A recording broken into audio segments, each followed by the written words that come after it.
24 de diciembre de 1943. Raventon, en el este de Alemania. La nieve caía despacio sobre los restos de una ciudad que ya había olvidado lo que era la calma. Eran las 21:47 y las calles, cubiertas por un manto blanco, ocultaban escombros, cristales rotos y las manchas oscuras que la guerra había dejado grabadas en el suelo. No había villancicos, ni luces en las ventanas, ni risas infantiles esperando la mañana. Solo el eco frío de un conflicto que lo devoraba todo, que convertía barrios enteros en tumbas abiertas, hogares en ruinas, personas en cifras. Aquella Nochebuena, Europa respiraba miedo.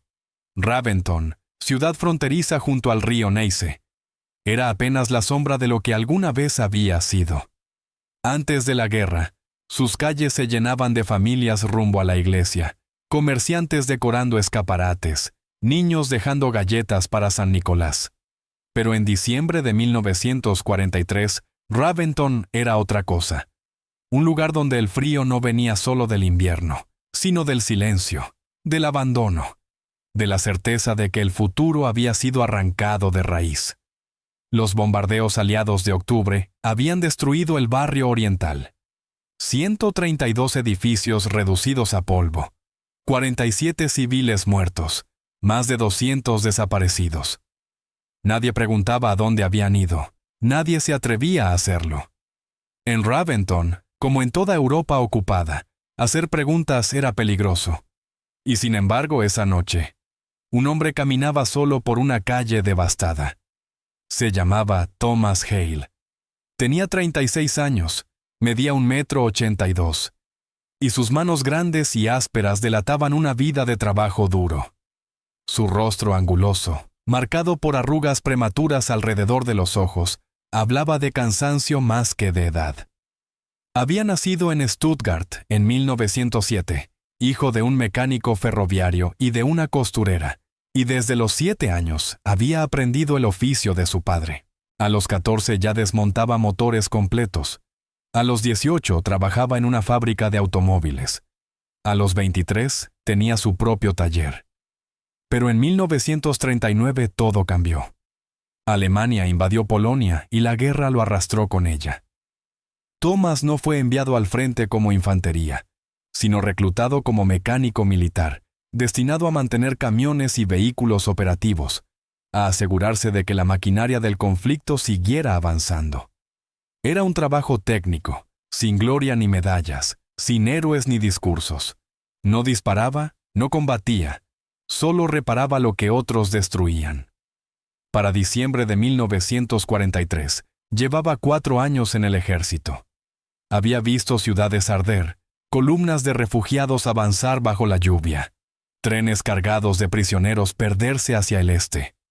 Sabía perfectamente lo que estaba ocurriendo. No era ingenuo ni valiente. Era simplemente un hombre atrapado en una guerra que no había elegido, obedeciendo órdenes porque no veía otra salida. Aquella noche estaba asignado a patrullas nocturnas en el sector bombardeado.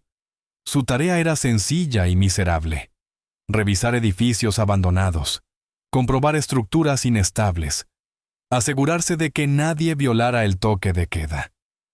Caminaba durante horas por calles muertas, iluminando con su linterna militar, llenando informes que nadie leería. Era un trabajo gris para un soldado prescindible, y Thomas se había acostumbrado a hacer exactamente eso. Pero esa noche, algo fue distinto.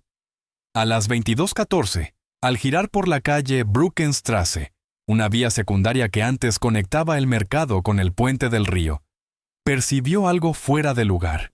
Donde antes solo había fachadas quemadas y techos abiertos al cielo, ahora flotaba un silencio diferente.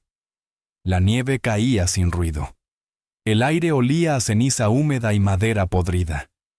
Thomas ya había recorrido esa calle muchas veces. Siempre estaba vacía, siempre muerta. Sin embargo, al pasar frente a una casa de 2 pisos con las paredes ennegrecidas, escuchó algo. No el viento, no el crujido de la madera, no un animal buscando refugio, sino algo distinto, algo humano. Una respiración contenida, Un leve movimiento. Thomas se detuvo. Su corazón empezó a latir con más fuerza. Alzó la linterna y apuntó hacia la casa. La puerta principal ya no existía. Las ventanas eran huecos negros abiertos al vacío. El techo estaba parcialmente hundido, dejando al descubierto vigas quemadas que parecían huesos rotos. Nadie podía vivir allí. Nadie debería estar allí. Y sin embargo, alguien estaba. Thomas miró a ambos lados de la calle. No había nadie más. Ningún soldado, ningún testigo. Podía seguir caminando. Podía fingir que no había oído nada, terminar su ronda, volver al cuartel, dormir, despertar y repetir el mismo día una vez más. Esa era la opción más segura, la más fácil. Pero algo dentro de él se negó a hacerlo. Empujó los escombros con la bota y entró. El interior olía a humo viejo, humedad y abandono. El suelo estaba cubierto de polvo, fragmentos de vidrio y restos de yeso. La linterna iluminó una escalera destruida, una cocina vacía, una sala donde solo quedaban marcas pálidas en las paredes, sombras de lo que alguna vez fueron cuadros familiares. Thomas avanzó despacio. Sus botas crujían con cada paso y el sonido parecía demasiado fuerte en medio del silencio. Entonces los vio. En un rincón de lo que había sido la sala, escondidos tras una mesa volcada y varias tablas, había 4 niños. 4 pares de ojos lo observaban desde la oscuridad. Thomas se quedó inmóvil. No eran soldados, ni desertores, ni espías. Eran niños. Niños pálidos, delgados, con la ropa sucia y rota. El más pequeño no tendría más de 4 años. El mayor, una niña, quizás 12. Estaban tan flacos que parecían sombras, tan quietos que parecían estatuas. La niña mayor dio un paso al frente. Temblaba, no de frío, sino de miedo. Sus ojos, oscuros y profundos, parecían pozos sin fondo. Levantó las manos instintivamente, como si pudiera proteger a los otros 3 con su propio cuerpo. Thomas bajó la linterna. La luz directa les hacía daño. Nadie habló. No hubo súplicas, ni gritos, ni lágrimas. Solo esperaron. Esperaron lo que siempre venía después cuando un soldado los encontraba. Esperaron el final. Pero Thomas no se movió. Los observó en silencio y, en ese silencio, comprendió algo que había pasado años evitando. Vio lo que realmente era la guerra. No batallas, no mapas, no discursos. Era eso. 4 niños hambrientos escondidos en una casa destruida, aguardando morir en Nochebuena. Algo dentro de su pecho se quebró. No fue una decisión racional ni un gesto heroico. Fue algo más primitivo, más humano. Bajó la linterna, aflojó la mano que sostenía el arma en su cinturón, y con la voz áspera, casi inaudible, dijo: «Vengan conmigo». Los niños no se movieron. No sabían si creerle. No sabían si era una trampa. Thomas dio un paso atrás para darles espacio. Luego se arrodilló, para no parecer tan grande, tan amenazante. Se quitó la mochila y sacó lo único que tenía. Una hogaza de pan negro, un trozo de queso duro, una cantimplora de metal con agua. Dejó la comida en el suelo y retrocedió hasta apoyarse contra la pared. Esperó. Pasó un minuto, luego otro. Al tercero, la niña mayor se movió. Avanzó con cautela, como un animal salvaje que no confía. Tomó el pan, lo olió, lo partió en 4 pedazos exactos, y repartió uno a cada hermano, guardando el suyo para el final. Comieron despacio, sin avidez, como si temieran que el milagro se rompiera si se apresuraban. Masticaban con cuidado, tragaban con esfuerzo, bebían pequeños sorbos de agua. Thomas los observaba y, mientras lo hacía, comprendió que su vida acababa de cambiar para siempre. Porque en esa casa en ruinas, en esa Nochebuena sin luces, estaba ocurriendo algo imposible. Un soldado alemán compartía su comida con 4 niños judíos. Y todos sabían que, si alguien los descubría, ninguno saldría con vida. Cuando terminaron de comer, la niña mayor levantó la mirada. Ya no había solo miedo en sus ojos. También había duda, resistencia, una chispa de esperanza escondida bajo capas de desconfianza. ¿Quiénes son?, preguntó Thomas en voz baja. La niña dudó un instante antes de responder. Somos los Greensbyke, dijo finalmente. ¿Y sus padres? La niña bajó la mirada. Se los llevaron en septiembre. ¿Hace cuánto están aquí? 4 semanas, 28 días, 28 noches sin comida regular, sin calor, sin certezas. Thomas no pudo imaginarlo del todo. O quizá no quiso. Pensar en ello dolía demasiado. ¿Cómo se llaman?, preguntó. La niña no señaló a él. Se señaló a sí misma primero y luego a los otros. Tamar, Elijah, Lev, dijo en voz baja. Y yo soy Tamar. Thomas repitió los nombres en silencio. Nombres judíos. Nombres que, en la Alemania de 1943, podían significar una sentencia de muerte. Sintió un nudo cerrarse en su pecho. No puedo dejarlos aquí, dijo al fin. Los van a encontrar. Tamar lo miró con una mezcla de desconfianza y agotamiento. ¿Y a dónde nos llevarás? Thomas no tenía respuesta, no tenía plan, no tenía ninguna idea sensata. Solo una certeza que ardía dentro de él como una brasa imposible de apagar. Si los dejaba allí, no vivirían para ver el amanecer. A mi casa, dijo por fin. Y después guardó silencio, porque no sabía qué vendría después. Solo sabía que no podía abandonarlos. Esa noche, Thomas Hale rompió todas las órdenes del Reich. Escondió a los 4 niños bajo una lona en la parte trasera de su camión militar. Les pidió que no hablaran, que no se movieran, que respiraran despacio. Luego condujo con cuidado por las calles cubiertas de nieve, pasando frente a 2 puestos de control, saludando a los guardias con una calma que no sentía, sintiendo cada segundo estirarse como una eternidad. 20 minutos después, llegó a su casa. Era una vivienda pequeña en las afueras de Raventon, en una zona que casi nadie patrullaba. 2 habitaciones, una cocina, un sótano. Nada especial, nada valioso. Pero era suya. Los hizo entrar por la puerta trasera y los condujo directamente al sótano. Bajo la luz amarillenta de una bombilla desnuda, los vio con claridad por primera vez. Tamar tenía 12 años, pero sus ojos parecían los de alguien que había vivido 3 veces más. El cabello oscuro, corto y desordenado. Las manos pequeñas, endurecidas por el frío y la necesidad. Había cuidado de sus hermanos durante semanas, tomado decisiones que ningún niño debería tomar. A su lado estaba Elijah, de 9 años, delgado, silencioso, con una mirada atenta que no se perdía nada. Observaba el mundo como quien aprende a sobrevivir en él. Lev, el tercero, tenía 7 años. Llevaba un vestido que alguna vez fue azul y apretaba en el puño un pedazo de pan duro como piedra. No se lo comía. Lo guardaba. Era su tesoro, su recuerdo de un tiempo en que aún existía algo parecido a la normalidad. Y el más pequeño, Noael, apenas 4 años, con los ojos demasiado grandes para su rostro y un cuerpo tan frágil que parecía hecho de aire. No lloraba, no preguntaba, solo existía. Thomas los observó durante un largo instante. Luego subió las escaleras, preparó sopa, cortó pan con mantequilla, calentó leche. Bajó con una bandeja y la dejó frente a ellos. Coman despacio, les dijo.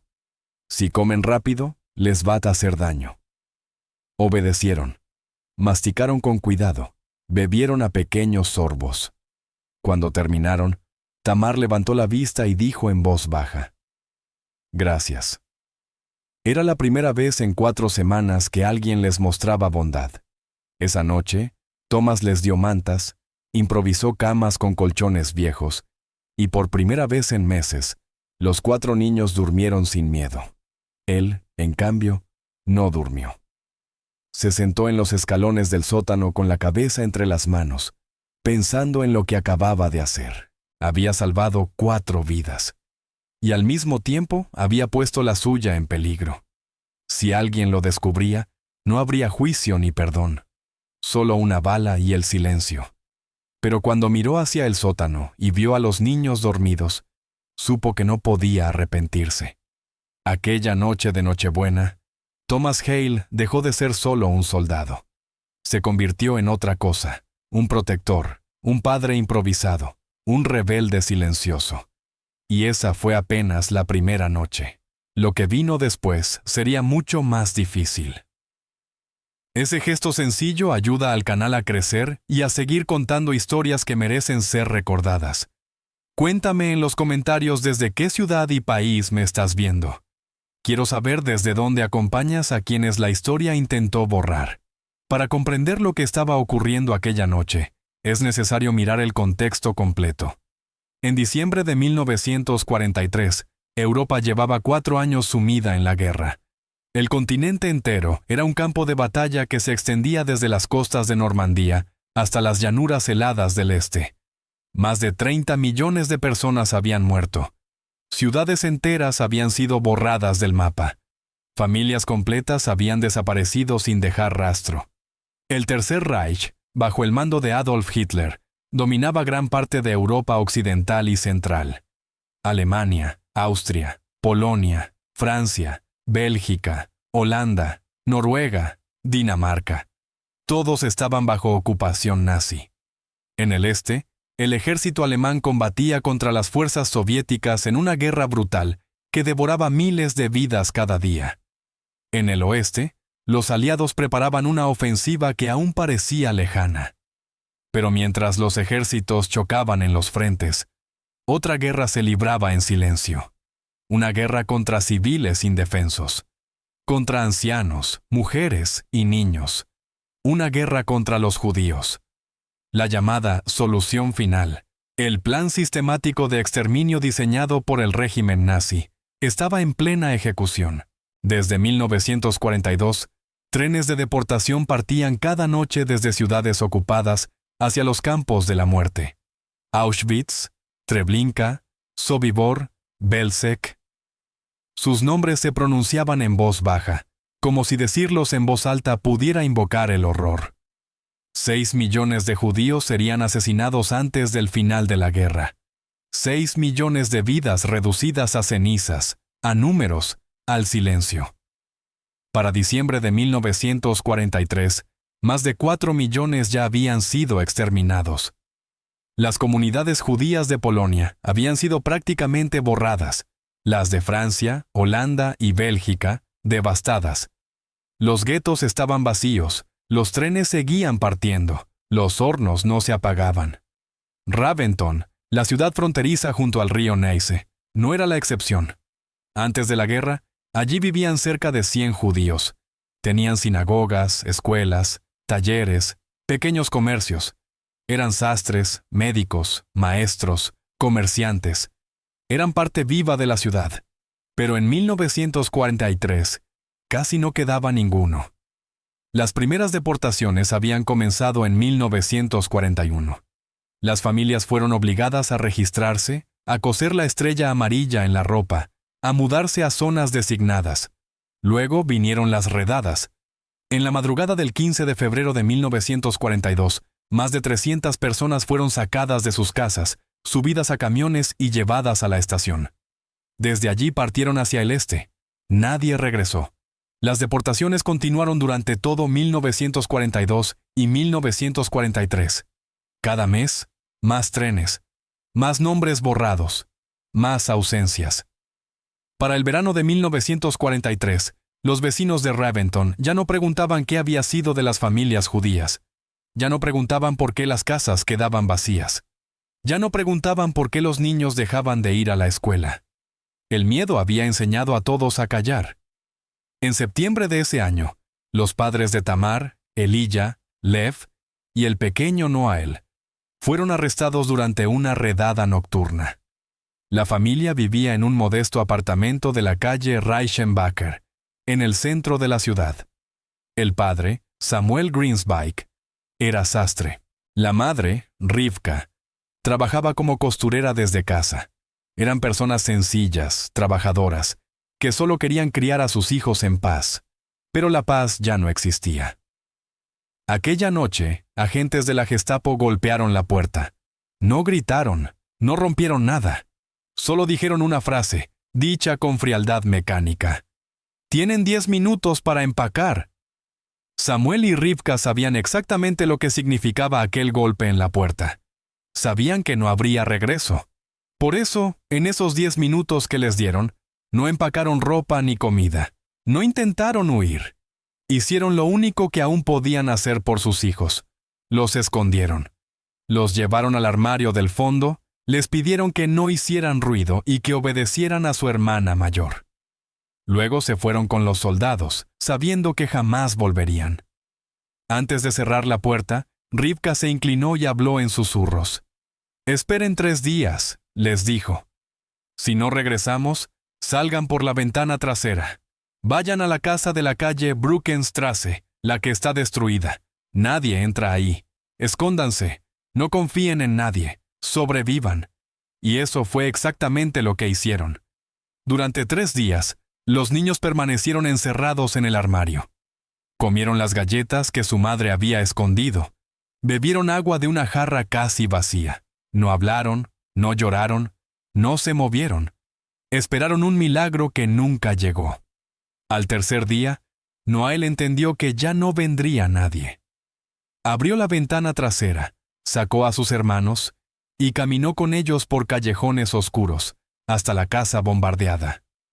Allí se escondieron durante semanas, alimentándose de restos encontrados entre escombros, bebiendo agua de lluvia acumulada en techos rotos, durmiendo envueltos en mantas sucias, aprendiendo a volverse invisibles. Raventon, como el resto de la Alemania ocupada, estaba bajo vigilancia constante. Patrullas recorrían las calles cada noche. Los controles eran permanentes. Los informantes abundaban. No había espacio para la compasión. Cualquier judío descubierto debía ser denunciado de inmediato. Cualquier soldado que desobedeciera esa orden enfrentaba la ejecución. No había excepciones. Y sin embargo, en esa ciudad, en esa noche de Nochebuena, un soldado estaba a punto de romper todas las reglas. Thomas Hale había nacido en 1907, en una familia de mecánicos. Desde niño aprendió a desmontar motores, a arreglar lo que otros daban por perdido. No era un ideólogo ni un fanático. Cuando fue reclutado en 1939, lo enviaron como mecánico del ejército. Reparaba camiones, revisaba motores, patrullaba zonas bombardeadas, no combatía en el frente, no disparaba, no gritaba consignas, solo hacía su trabajo. Pero Thomas conservaba algo que muchos habían perdido: la capacidad de sentir. Cuando veía familias desplazadas, compartía su ración. Cuando encontraba heridos, desviaba la mirada para darles tiempo de huir. Nunca lo hacía de forma abierta, nunca desafiaba órdenes frente a otros, pero por dentro se resistía a convertirse en una pieza más de la maquinaria. Aquella noche del 24 de diciembre, su tercera patrulla de la semana, no esperaba encontrar nada.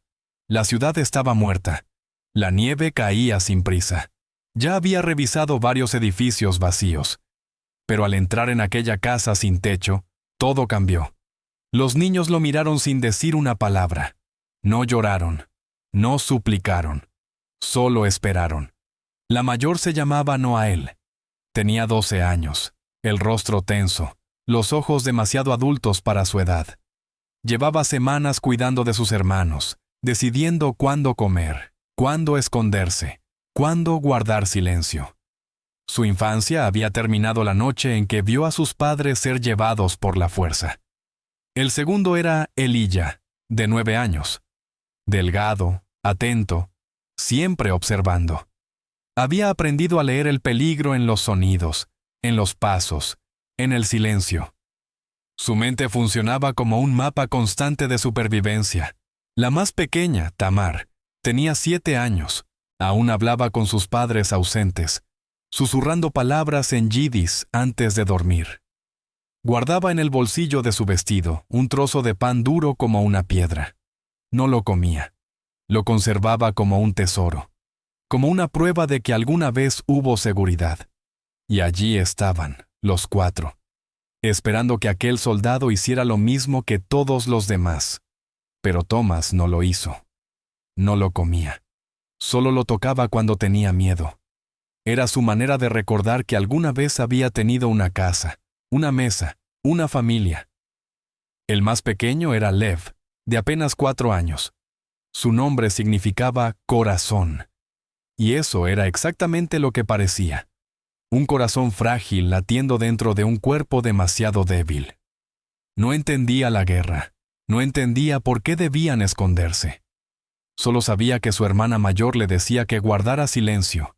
Y él obedecía. Estaba tan agotado que ya no lloraba, no jugaba, no pedía nada. Simplemente existía. Thomas los observó durante lo que le pareció una eternidad. Podía denunciarlos, podía cumplir las órdenes, podía salvar su propia vida, pero cuando miró a Lev, algo se quebró dentro de él. Vio a un niño que había olvidado cómo ser niño. Sin decir una palabra, se quitó el abrigo militar y lo colocó sobre los hombros del pequeño. Luego abrió su mochila, sacó una hogaza de pan, medio trozo de queso y una cantimplora con agua. «Coman», dijo en voz baja. Despacio. Los niños no se movieron, no sabían si confiar. Thomas cortó el pan en 4 partes iguales y las dejó en el suelo, a una distancia prudente. Después se sentó contra la pared, lejos de ellos, para no asustarlos. Pasó 1 minuto, luego otro. Finalmente, Noael tomó su pedazo. Después lo hizo Elilla, luego Tamar. Por último, Lev. Comieron en silencio como si cualquier sonido pudiera romper aquel momento frágil. Cuando terminaron, Thomas habló de nuevo. «No puedo dejarlos aquí, los van a encontrar». Noael lo miró con desconfianza. «¿A dónde nos llevarás?» Thomas no respondió de inmediato. No tenía un plan. No tenía una respuesta clara. Solo sabía una cosa. Si los dejaba allí, morirían antes del amanecer. Esa noche, Thomas violó todas las órdenes del Reich. Escondió a los 4 niños bajo una lona en la parte trasera de su camión militar y los sacó de la zona sin hacer ruido. Los llevó hasta su pequeña casa en las afueras de Raventon, un lugar al que casi ningún soldado iba. Entraron por la puerta trasera. Los condujo al sótano. Por primera vez en semanas. Los niños durmieron en camas de verdad. Pero esa fue solo la primera noche. Durante los 18 meses siguientes, Thomas vivió 2 vidas. De día era el mecánico obediente, el soldado gris que reparaba vehículos, firmaba informes y seguía órdenes sin hacer preguntas. Invisible, prescindible. Exactamente el tipo de hombre que el sistema ignoraba. De noche, era otra persona. El guardián de 4 niños judíos que oficialmente no existían. El protector de 4 vidas que el Reich había condenado a desaparecer. El riesgo era constante. No podía comprar comida extra sin levantar sospechas. Las raciones estaban estrictamente controladas. Cada soldado recibía lo justo. Cada familia tenía cupones contados. Cualquier exceso despertaba preguntas.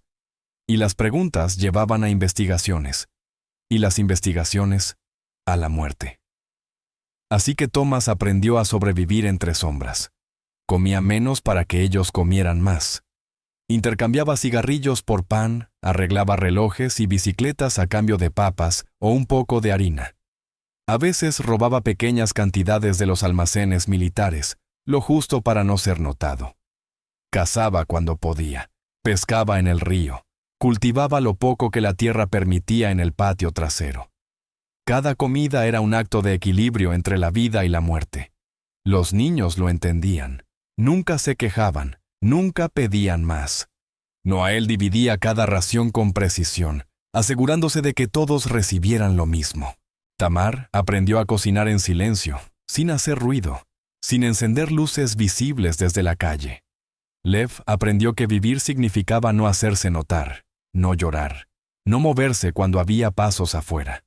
Pero el hambre no era el único problema, tampoco el miedo. El encierro era otro enemigo. 4 niños no podían pasar meses ocultos en un sótano sin quebrarse.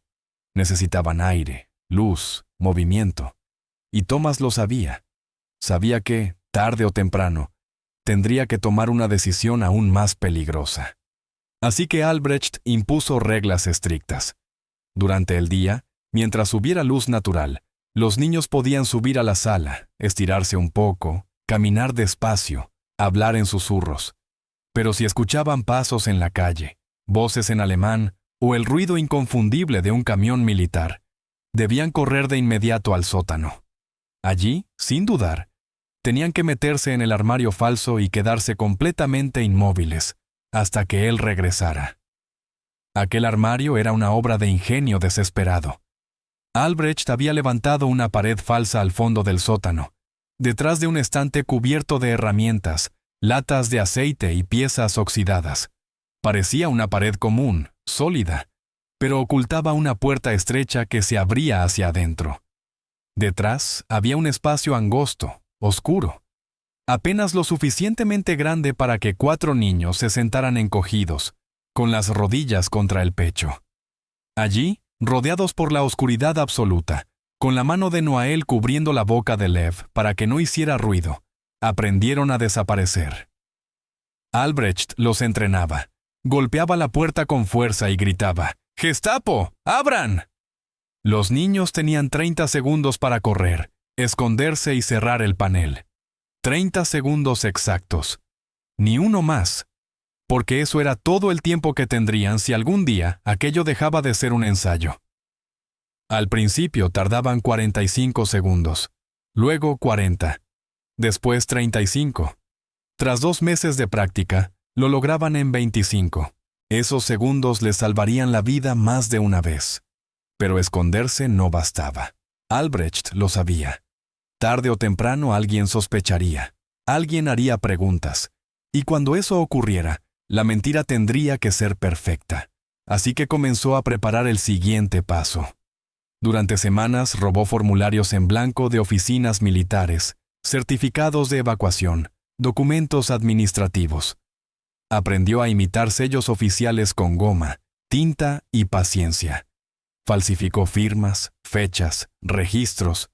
Construyó nuevas identidades para los 4 niños. Los convirtió, sobre el papel, en hijos de una familia alemana desplazada de Breslau, una ciudad tan devastada que nadie podía verificar nada. Les cambió los nombres. Noael pasó a llamarse Anna Müller. Elijah se convirtió en Ernst Müller. Tamar pasó a ser Thea Müller. Y el pequeño Lev, Ludwig Müller. Según los documentos, eran huérfanos arios bajo la tutela temporal del soldado Albrecht Weissemann, a la espera de ser reubicados con parientes lejanos. Los papeles eran convincentes. Pero no bastaba con tener documentos. Tenían que actuar como alemanes, pensar como alemanes, ser alemanes. Albrecht les enseñó a hablar sin acento, a responder sin dudar. Les prohibió usar el yidis. Les enseñó canciones infantiles alemanas, oraciones católicas, historias que debían repetir si alguien preguntaba. Les explicó qué decir sobre su pasado, sobre su familia, sobre de dónde venían. Cada respuesta debía ser automática.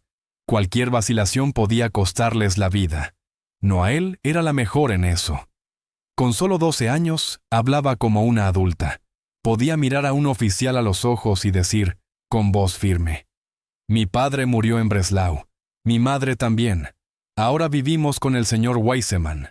No titubeaba. No parpadeaba. Había aprendido que sobrevivir significaba actuar. Pero la mentira más difícil no era la que decían a los demás. Era la que se decían a sí mismos. La idea de que sus padres volverían. De que aquello era temporal. De que la guerra terminaría pronto. Esa mentira era necesaria. Sin ella, se habrían derrumbado.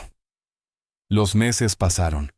El invierno de 1943 dio paso a la primavera de 1944. Los árboles volvieron a florecer, los pájaros regresaron, la vida intentó abrirse paso entre las ruinas. En el este, el ejército rojo avanzaba lentamente. En el oeste, los aliados se preparaban para desembarcar. El Tercer Reich comenzaba a resquebrajarse. Pero Albrecht no podía pensar en el final de la guerra. Su batalla era otra. Cada día consistía en mantener con vida a 4 niños que oficialmente no existían. Cada noche era una prueba más de silencio, disciplina y miedo. Y aún así, continuó. Porque ya no había vuelta atrás. Solo podía pensar en el siguiente día, en la próxima comida, en la siguiente noche sin ser descubierto. Vivía de momento en momento, como si el tiempo se hubiera reducido a respiraciones contadas. Y entonces, en junio de 1944, todo estuvo a punto de derrumbarse. Fue una tarde cualquiera. Albrecht acababa de regresar del cuartel cuando llamaron a la puerta. Los niños estaban arriba, en la sala, con las cortinas cerradas. En cuanto escucharon el golpe seco, se movieron como habían practicado decenas de veces. 30 segundos. Sótano. Armario. Silencio absoluto. Albrecht abrió la puerta con una sonrisa rígida que le tensó los músculos del rostro. Buenas tardes, señores. 2 oficiales de la Gestapo estaban frente a él, jóvenes, impecables, con los uniformes perfectamente planchados. Uno de ellos sostenía una carpeta bajo el brazo. Soldado Weissemann, dijo el más alto. Necesitamos revisar su vivienda. Hemos recibido reportes de actividad sospechosa en la zona. El corazón de Albrecht dio un vuelco. Actividad sospechosa. Alguien había visto algo. Alguien había hablado. Quizá un vecino, quizá un soldado curioso. Pero no podía mostrarlo. Por supuesto, respondió. Adelante. Los dejó pasar. Recorrieron la cocina, abrieron armarios, levantaron tapas de ollas, revisaron el fregadero, entraron al dormitorio, inspeccionaron debajo de la cama, tocaron las paredes, observaron los pocos muebles. Todo parecía normal, demasiado normal. Entonces se detuvieron frente a la puerta del sótano. ¿Qué hay ahí abajo?, preguntó uno de ellos. Albrecht tragó saliva. Herramientas, repuestos, cosas viejas. ¡Ábrelo! Bajaron los 3. El corazón de Albrecht golpeaba tan fuerte que temía que se oyera. Encendió la bombilla. La luz amarilla iluminó cajas, bidones, estantes metálicos cargados de piezas. Todo parecía en orden. Uno de los oficiales caminó hacia el fondo. Se detuvo frente al estante que ocultaba la pared falsa. Pasó la mano por una lata de aceite. Miró la pared. Frunció el ceño. Entonces, desde arriba, se oyó un leve crujido. Un paso. Una tabla vieja que cedía. Los 2 oficiales se giraron al mismo tiempo. ¿Vive alguien más aquí?, preguntó uno, clavando la mirada en Albrecht. El tiempo se detuvo. Su mente buscó una salida desesperada. Si decía la verdad, estaban muertos. Si mentía mal, también. Mi sobrina, respondió con calma forzada. Vino de Breslau. Se quedó conmigo mientras encuentra a otros familiares. Los oficiales intercambiaron una mirada. ¿Dónde está? Arriba. Seguramente leyendo. Tráigala. Albrecht subió las escaleras con el corazón golpeándole el pecho. Cuando llegó a la sala, Noael ya estaba allí. Había salido del escondite. Había entendido todo. Estaba de pie, derecha, con el rostro sereno. Se habían entendido sin una palabra. Ana, dijo Albrecht en voz alta, ven, por favor. Estos señores quieren saludarte. La niña bajó las escaleras despacio. Llevaba un vestido sencillo, el cabello recogido, el rostro tranquilo. Se detuvo frente a los oficiales y los miró a los ojos. Buenas tardes, dijo con voz clara. Uno de los hombres abrió la carpeta. ¿Cómo te llamas? Anna Müller. ¿De dónde eres? De Breslau. ¿Y tus padres? Murieron durante un bombardeo, respondió sin dudar. Ahora vivo con el señor Weissemann hasta que pueda ir con mis tíos. ¿Dónde están tus tíos? En Hamburgo. ¿Y por qué no estás con ellos? No hay transporte seguro, respondió. El señor Weissemann dice que debemos esperar. Hubo un silencio largo. El oficial la observó unos segundos más. Luego cerró la carpeta. Muy bien, dijo finalmente. No hay problema. Se giró hacia Albrecht. Todo parece en orden. Buenas tardes. Cuando la puerta se cerró, las piernas de Albrecht finalmente cedieron. Se apoyó contra la pared, respirando con dificultad. Habían pasado a un suspiro de la muerte. Y los niños, en silencio, comprendieron algo más esa noche, que la supervivencia no siempre dependía de la fuerza, sino de la precisión, del autocontrol y de la capacidad de mentir sin temblar. Las respuestas fueron perfectas. La voz firme, sin temblor, sin titubeos. No había miedo visible. No había duda. Noael había mentido tantas veces que ya no distinguía dónde terminaba la verdad y dónde empezaba la ficción. Los oficiales la observaron durante unos segundos eternos. Luego, el que llevaba la carpeta la cerró con un gesto seco. Está bien, Weissemann, dijo. Si la niña está bajo su tutela, deberá registrarla oficialmente. Preséntese en la oficina de asuntos civiles. Por supuesto, respondió Albrecht. Mañana mismo. Los hombres dieron un último vistazo a la casa. Miraron las cortinas cerradas, los pocos platos sobre la mesa, los rincones vacíos. Nada fuera de lugar. Nada que gritara peligro. Finalmente asintieron y se dirigieron a la puerta. Tenga cuidado, dijo uno de ellos antes de irse. Estos son tiempos peligrosos. Nunca se sabe quién puede estar escondiéndose. Lo sé, respondió Albrecht con voz neutra. Tendré cuidado. La puerta se cerró. El sonido del cerrojo fue seco, definitivo. Nadie habló. Nadie se movió. Pasaron 5 minutos, luego 10, luego 15. Solo cuando el silencio volvió a ser absoluto, Albrecht se atrevió a respirar con normalidad. Bajó al sótano y abrió el armario oculto. Los 4 niños estaban allí, pálidos, empapados de sudor, con los ojos muy abiertos. Habían escuchado cada palabra. Habían contenido la respiración durante 20 minutos eternos. Albrecht se arrodilló frente a ellos y los abrazó sin decir nada. No había palabras para lo que acababan de sobrevivir. Esa noche nadie durmió. Y esa noche, Albrecht entendió algo con total claridad. No podían quedarse más tiempo en Glitz. En enero de 1945, el mundo cambió de nuevo. El ejército rojo avanzaba desde el este como una marea imparable. Las líneas alemanas colapsaban. Las ciudades caían una tras otra. El estruendo de la artillería se escuchaba cada vez más cerca. En las noches, el cielo se teñía de rojo. Las órdenes llegaron rápido. Evacuación inmediata. Los soldados debían retirarse hacia el oeste. Los civiles, huir si podían. Quien se quedara, moriría. Albrecht vio su oportunidad. Durante 5 días trabajó sin descanso.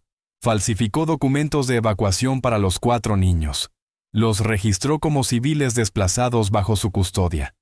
Consiguió permisos, sellos, salvoconductos. Preparó mochilas con lo imprescindible: ropa, mantas, comida enlatada, agua, herramientas. Reunió todo lo necesario para un viaje largo e incierto. El 3 de febrero de 1945, a las 4:23 de la madrugada, mientras la artillería soviética golpeaba los alrededores de Glitz, Albrecht Weissemann pasó por el puesto de control occidental con un camión cargado de suministros y 4 niños ocultos en la parte trasera. El soldado de guardia revisó los documentos, miró a los niños, miró a Albrecht, selló los papeles y les hizo una seña para avanzar. Y así, en medio del caos de una nación que se derrumbaba, 5 personas cruzaron el umbral hacia lo desconocido. Los meses siguientes fueron los más duros. Las carreteras estaban llenas de refugiados, soldados derrotados, familias errantes. Los bombardeos continuaban. Los controles eran constantes. Un error, una palabra mal dicha, y todo habría terminado. Albrecht conducía de noche para evitar patrullas. Dormían durante el día en bosques, graneros abandonados, casas destruidas. A veces pasaban hambre. Otras veces sobrevivían gracias a la habilidad de Albrecht para reparar motores, generadores o vehículos a cambio de comida. Cruzaron Silesia, luego Sajonia y finalmente Baviera. Cada kilómetro era una victoria. Cada amanecer, un regalo. El 8 de mayo de 1945, la guerra terminó. Las campanas sonaron en pueblos y ciudades. La gente lloró, gritó, celebró. El mundo respiró por primera vez en años. Pero para Albrecht, la guerra no había terminado del todo. No todavía. Porque aunque el conflicto había acabado, el futuro de los 4 niños seguía siendo incierto. Y él sabía que su misión, la más importante de su vida, aún no había terminado. No como soldado del Reich, y mucho menos con 4 niños judíos a su lado. Así que siguió huyendo. Llegaron a Francia a comienzos del verano de 1945. Cruzaron la frontera por caminos secundarios, evitando carreteras principales y puestos de control. Francia ya había sido liberada, pero no era un lugar seguro. Había cazadores de nazis, juicios improvisados, ejecuciones sin proceso. Para muchos, bastaba con haber llevado uniforme alemán para acabar frente a un pelotón. Albrecht lo sabía. Si alguien lo identificaba, no habría explicaciones. Por eso se deshizo del uniforme, se dejó crecer el cabello, cambió su manera de hablar. Se volvió otro hombre. Durante 3 meses vivieron en un pequeño pueblo cerca de Lyon. Albrecht trabajó como mecánico en un taller local. Nadie hacía demasiadas preguntas. Los niños empezaron a respirar con algo parecido a tranquilidad. Noael, que ya tenía 14 años, ayudaba en una panadería. Elilla pasaba horas leyendo cualquier cosa que cayera en sus manos. Tamar volvió a jugar con otros niños por primera vez en años. Y Lev, el más pequeño, empezó a reír, a hablar más, a correr, a ser por fin un niño. Pero Francia no era el final. Había demasiados recuerdos, demasiados riesgos, demasiadas miradas que parecían preguntar de dónde venían. Albrecht entendió que debían seguir adelante. En septiembre de 1945 cruzaron los Pirineos a pie. Fue el tramo más duro de todo el viaje. Las montañas eran implacables. Caminaban de noche, dormían de día, avanzaban en silencio. Cargaban lo poco que tenían. Lev, el más pequeño, se cansaba rápido, y Albrecht lo llevaba en brazos durante horas. Elilla cargaba mochilas. Noael y Tamar se turnaban para ayudar. Fueron 11 días de frío, hambre y agotamiento. 11 días de dormir bajo árboles, beber agua de arroyos y preguntarse si llegarían vivos. Pero llegaron. El 26 de septiembre de 1945 cruzaron a España. Allí, por primera vez, sintieron algo parecido a seguridad. España era neutral. Nadie los perseguía. Nadie hacía preguntas. Albrecht consiguió trabajo en un taller mecánico en Barcelona. Alquilaron una pequeña habitación en el barrio de Gracia. Los niños comenzaron a ir a la escuela. Aprendieron español. Hicieron amigos. Por primera vez en años, llevaron una vida casi normal. Pero Albrecht sabía que Europa seguía siendo una herida abierta. Demasiados recuerdos. Demasiadas sombras. Los niños necesitaban un lugar donde nadie los reconociera, donde el pasado no los alcanzara. Así que durante 2 años ahorró cada moneda. Trabajó jornadas interminables, reparó motores, cargó cajas, aceptó cualquier encargo. Vivieron con lo mínimo. Todo tenía un solo propósito: marcharse. En 1947 reunió el dinero suficiente. Compró 5 pasajes en un carguero que partía de Barcelona hacia América del Sur. Esta vez los documentos decían otra cosa. Ya no eran alemanes, eran austríacos. El señor Bissemann y sus 4 sobrinos, huérfanos de guerra en busca de un nuevo comienzo. El 27 de octubre de 1947 subieron al barco. Era un viejo carguero oxidado, con olor a sal y a combustible. Compartían el espacio con decenas de familias que también huían de algo. Nadie preguntaba, nadie explicaba. Todos miraban hacia adelante. La travesía duró 17 días. El mar estaba agitado. Muchos se enfermaron. Pero los niños no. Pasaban horas en cubierta mirando el horizonte, respirando aire salado, sintiendo algo que no conocían desde hacía años: libertad. El 12 de noviembre de 1947, el barco atracó en el puerto de Santos, Brasil. El sol iluminaba el agua, el aire olía a tierra húmeda y a vida nueva. Cuando bajaron por la pasarela, algo cambió para siempre. Por primera vez, no eran fugitivos, no eran sombras, no eran niños escondidos, eran personas con un futuro. Albrecht tenía 40 años, Noael, 16, Elijah, 13, Tamar, 11, Lev, apenas 8. Ninguno hablaba portugués, ninguno tenía familia, ninguno tenía un pasado al que regresar. Pero tenían algo que millones habían perdido. Estaban vivos, tenían esperanza, y se tenían los unos a los otros. Se establecieron en una pequeña ciudad del interior de Sao Paulo. Albrecht abrió un modesto taller mecánico en una calle polvorienta. Al principio, los vecinos miraban con desconfianza al extranjero de acento extraño, pero su trabajo hablaba por él. Reparaba motores, tractores, cualquier cosa que tuviera tornillos y vida mecánica. Con el tiempo, la desconfianza se convirtió en respeto.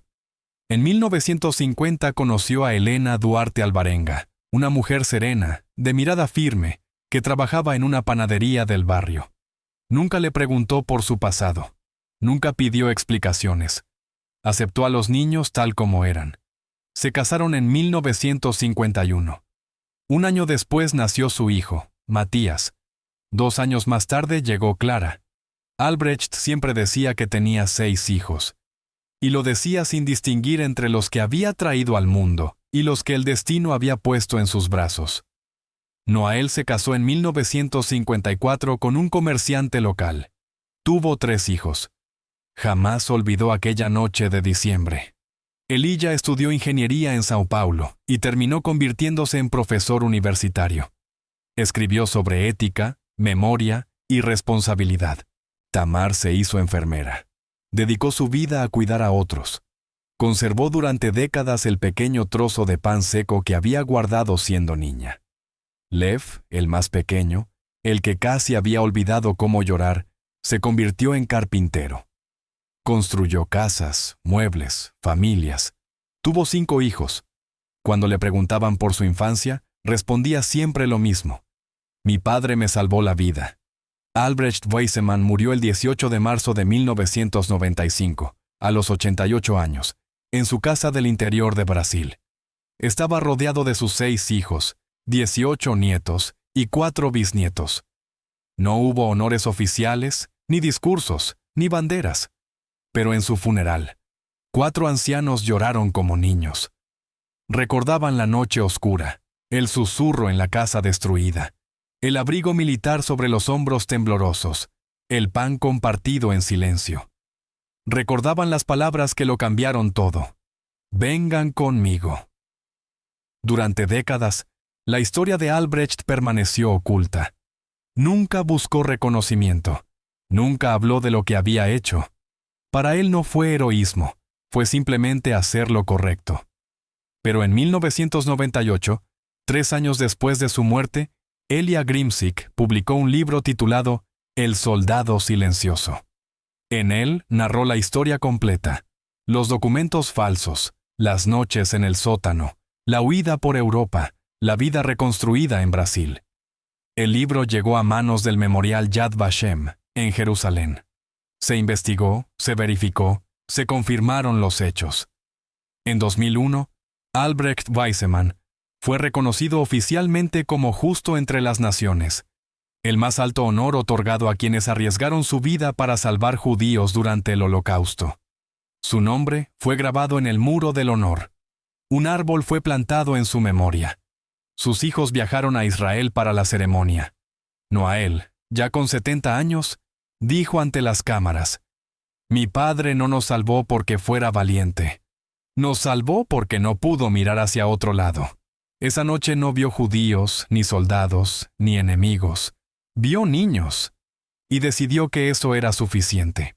Hoy, en la pequeña ciudad brasileña donde Albrecht vivió casi medio siglo, Hay una plaza con su nombre. En el centro, una placa sencilla dice, Albrecht Weissemann, 1907-1995. Mecánico, padre, justo. En la noche más oscura, eligió encender una luz. Cada 24 de diciembre, los descendientes de aquellos 4 niños, ya más de 50 personas, se reúnen allí. No encienden velas, no hacen discursos, solo se sientan en silencio, bajo el cielo nocturno, recordando a un hombre que entró en una casa como soldado y salió convertido en padre. Porque la historia no recuerda a quienes obedecieron órdenes, recuerda a quienes tuvieron el valor de desobedecerlas.